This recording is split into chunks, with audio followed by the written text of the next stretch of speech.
Hey YouTube, what's up? It's Rob. Playing some more 8-rack. Despite having cost me a game, I've kept this in here as uh, my fourth victim of night. So I'm not 100% guaranteed. It's also replacing Murderous Cut. I will never go back to Murderous Cut. And you people who like Murderous Cut and Delve cards, it just doesn't feel right. It doesn't feel right for me. So I get to play another. Oh no, I don't know what the fuck this is. Paradise Man. Oh, that's one of those decks. Hmm. Like it's definitely Paradise Man. I mean, no question. But he hates that. He plans on nobody ever getting that out of his hand before he can play it. I mean, come on.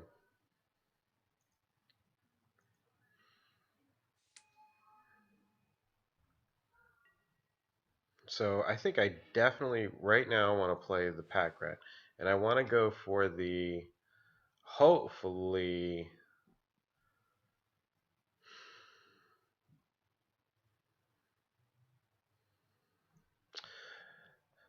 What I was planning on doing was going for the fastest outs possible. Like put them on the most pressure and as the fastest possible. That's my standard game plan against combo decks. I guess I won't question it now.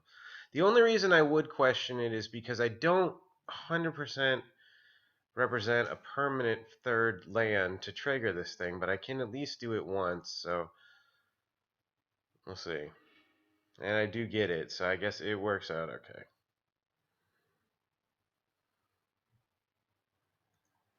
My other alt win condition is going to take longer to put him on tilt, so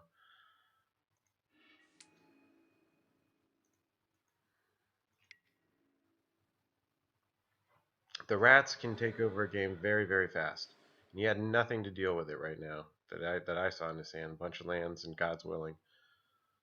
Paradise Mantle's gone, so his quick combo thing is gone, unless he just Miracle Whips one or has some way of fetching it. He probably has like oh yeah, Steel Shaper's Gift and all that. Oh, see, Darkblast goes a long way here.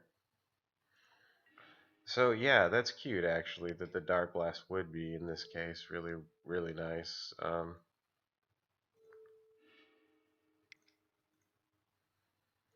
I guess Wrench Mind here. Yeah, why not? I think that's the right play.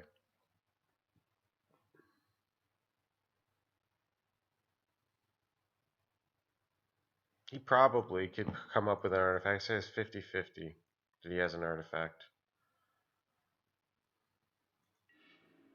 He did. Okay.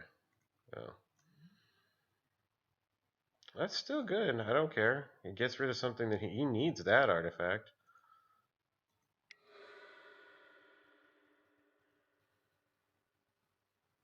Nyxathid is not really attractive right now, so that's why I didn't have to worry about. I wasn't worried about playing that card.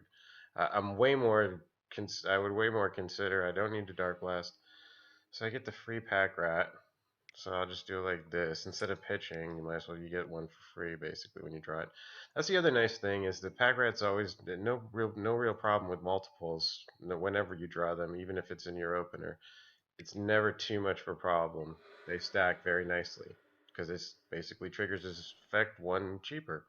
So and without pitching a card. Well, I guess you could assume you're pitching whatever card you would be running. All right, so he's got the Puresteel, but he's in gigantic trouble.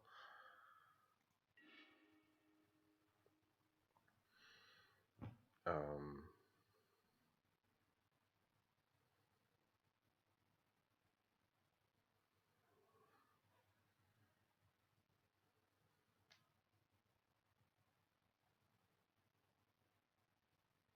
She's gonna take a second. I'm thinking this through here.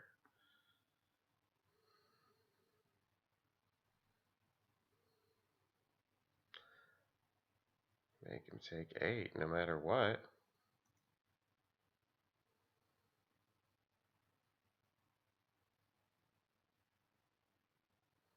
I was thinking it through. I wasn't 100% sure what I was gonna do.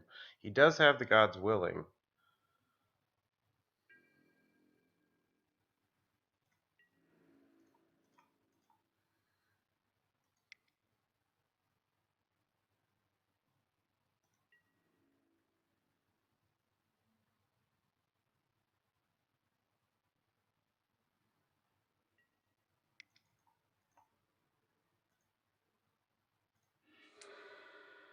Yeah, I mean, I didn't really understand. I guess okay. Maybe I was overthinking it. So, hmm. See, it's the Paradise Mantle. That's a combo. Ah, he just scooped. Oh well. I think I would probably have won that game anyway. I didn't really feel like he had anything on me. But I'll upload the video anyway. Um, doing a lot of videos lately on 8-Rack. I got the urge to do them. So I do them when I feel like doing them. That's all. Um, for those of you who wonder why there's lapses, peaks and troughs, that's why. Because I just do it whenever it's fun. So it's fun. I do it. Let me know what you think, and if you have suggestions on what Duress could be or different ideas, I am open to discussion on it.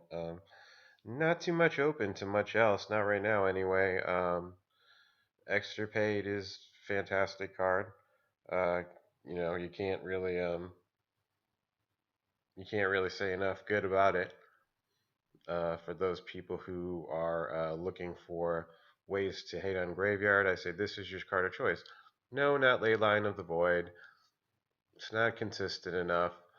Um, and it's also not surprise. Like, it's played around. So it's like, okay, you put an obstacle in their path. Like, you put out a ley line and against a deck like, say, Grixis, that's heavily reliant on their graveyard as a resource. Okay, well, it's out there from turn one. They know it. And they play around it. And then eventually they bounce it with Cryptic Command. And then they counter spell it when you try and hard cast it, and then they've played around it. So you give them a speed bump, yes, but you don't actually stop them. This card, on the other hand, can actually chop out their legs, and they have no response to it. There is no answer to it whatsoever. So that's why it's you need great in this particular format with Delve being what it is. You need some graveyard hate, and I think this is a good one. Uh, it's not the only one, but it's really good against Grixis. So that's what I wanted to make sure. Like whatever the top blue combo deck or control deck is, or counterspell, whatever Drago type label you want to throw on it, I don't care. Whatever that deck is, I want 8-Rack to be able to solidly beat, or at least have a pretty strong game. Give them a hell of a run. Like they might not, they might. I can't tell you we're always going to win because it's just we got a good match. That's all I'm going to guarantee you is we have a good match. It's not a guaranteed win, and a lot of it is skill and playing. So uh, let me know what you think. Let me know what you think about this for an idea. What I was thinking of doing was like doing something like this. Right, like just doing like keeper or pitch. Should I keep or pitch? Um, so for this one, and that's a keep. In okay. What do I like about it, and what don't I like about it? Okay, you've got great turn one disruption. You've got a guaranteed you can play your wrench mind turn two. So you've got boom, boom, boom. You are going to obliterate the hand. It's a very strong way to just like eliminate threats, no matter big or small, and keep their hand pretty empty. I do have an alternate win condition. It might seem crazy, but I have won plenty of game on just one Mutavault. So there is something in place. I've got half of a potential lock. I've got the hard to find piece. This is like the boardwalk if Raven's Crime is the park place. I've got that piece here. So, yeah, it looks good. I want a little bit more offense. I want a Lily. I want a Pack Rat, and then I'm going to be feeling really good. Uh, but yeah, so I would say this is a keeper. Um, take another hand. Let's take a look at this. I think yes to this as well. This is okay. My concern is that I'm not representing 2 black in this hand, but it's not that much of a concern because I don't feel super compelled to in this particular with this hand, I don't feel super compelled to play Wrench Mind on turn 2. I feel like I'm gonna have plenty of options. I'm gonna do like an open up with a turn 1 Thoughtseize, and turn 2, even no matter what I draw, my worst case fallback plan would be to, uh, you know, or I did turn 1 Inquisition, and turn 2 is going to be my fallback plan is a turn 2 Thoughtseize and play the rack. And yeah, so, and what would I have drawn here? I draw Pack Rat, which is great. And then the final card would have been another non-black land. So the Wrenchbind would end up staying dead. Uh, but that's fine. It would probably end up getting pitched to Pack Rat in that case scenario. So you could see how that hand would play out. And it was a keeper, and I think that hand, that looks like a positive winning scenario. Um, you've got all the pieces in place to take over the game, no matter what you're facing. With a few outlier cases like Tron or whatever, but in most cases you should be able to take over a game with a hand like that. This. Okay, this will be the last one I do for this. Keeper pitch.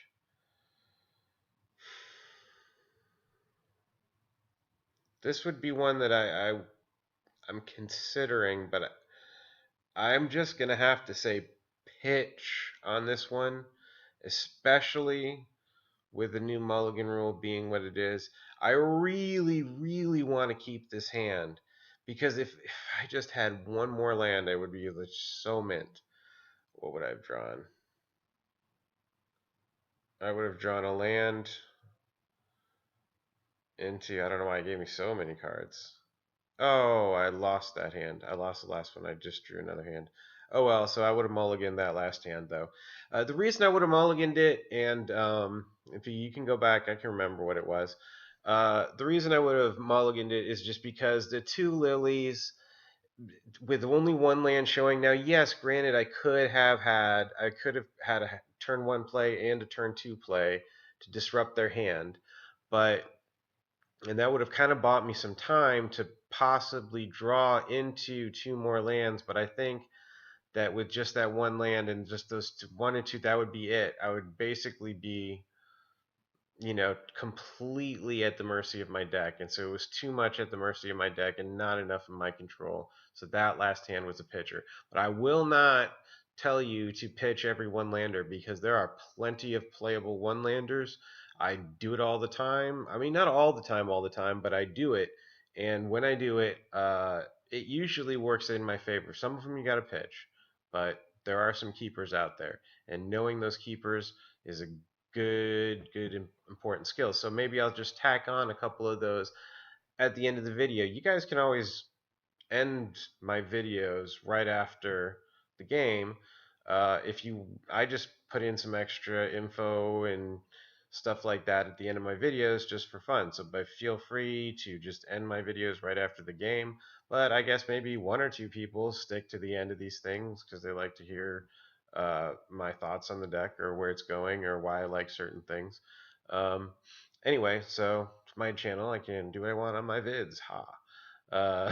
Thanks for watching, guys. Please thumbs up and sub. Later.